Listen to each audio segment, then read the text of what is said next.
things are tragic and difficult, but there's always some stupid thing that you could do that could make it even worse than it has to be. So that's life. And you need an antidote to that, because that can embitter you. If you ask a disagreeable person what he wants, say, or she wants, they'll tell you right away. They know. It's like, this is what I want and this is how I'm going to get it. But agreeable people, especially if they're really agreeable, are so agreeable that they often don't even know what they want, because they're so accustomed to living for other people and to finding out what other people want and to trying to make them comfortable and so forth, that it's harder for them to find a sense of their own desires as they move through life. Look, there's situations where that's advantageous, but it's certainly not advantageous if you're going to try to forge yourself a career. That just doesn't work at all.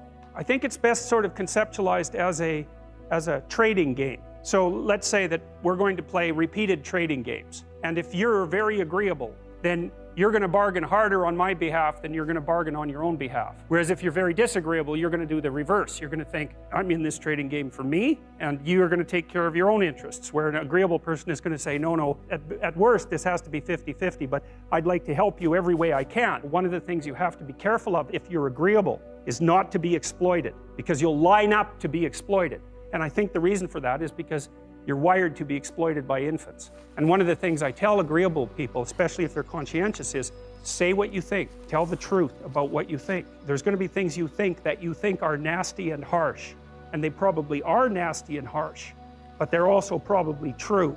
And you need to bring those up to the forefront and deliver the message. And it's not straightforward at all, because agreeable people do not like conflict. Not at all. They smooth the water.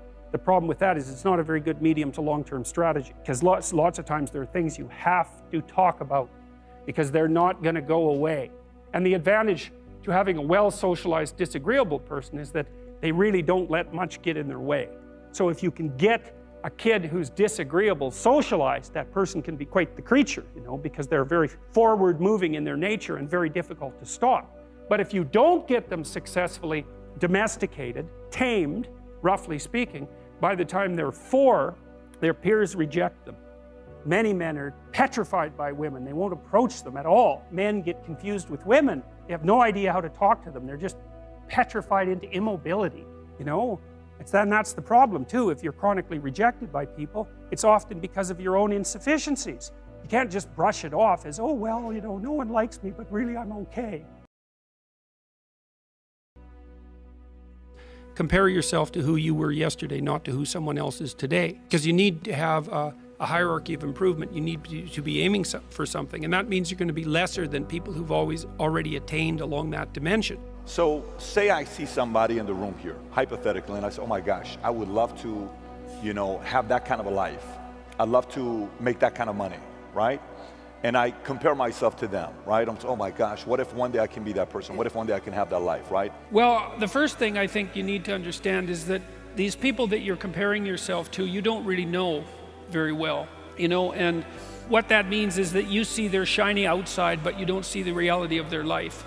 Maybe you're in California, see someone speeding down the road in a convertible Porsche, and you think, oh man, what a lucky bastard. And the truth of the matter is that he's thinking about wrapping his expensive sports car around the next cement pillar that he comes close to.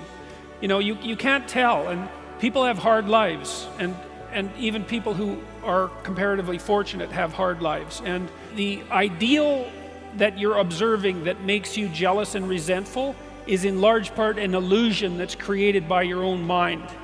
I can give you just one example. I know a fair number of extremely wealthy people, and most of the people I happen to know are people who've made their money themselves. And I tell you, man, they have a burden of responsibility that would crush me, would crush the typical person. They're just working flat out, like 90 hours a week, and they have thousands of people depending on them. And they have their money, and they have their status, and that's not nothing. But don't be thinking that there isn't a price to be paid for that. They don't see their families, they're often divorced, they don't see their children grow up, and they don't have time off. You have to be careful of what you're jealous of, because you don't really know what it is. And then the other thing that's kind of useful is to understand that you're different from everyone else, and you shouldn't be comparing yourself to them, because they're not like you. They don't have your family. They don't have your temperament. They don't have your troubles. They don't have your abilities. The only person that has those is you.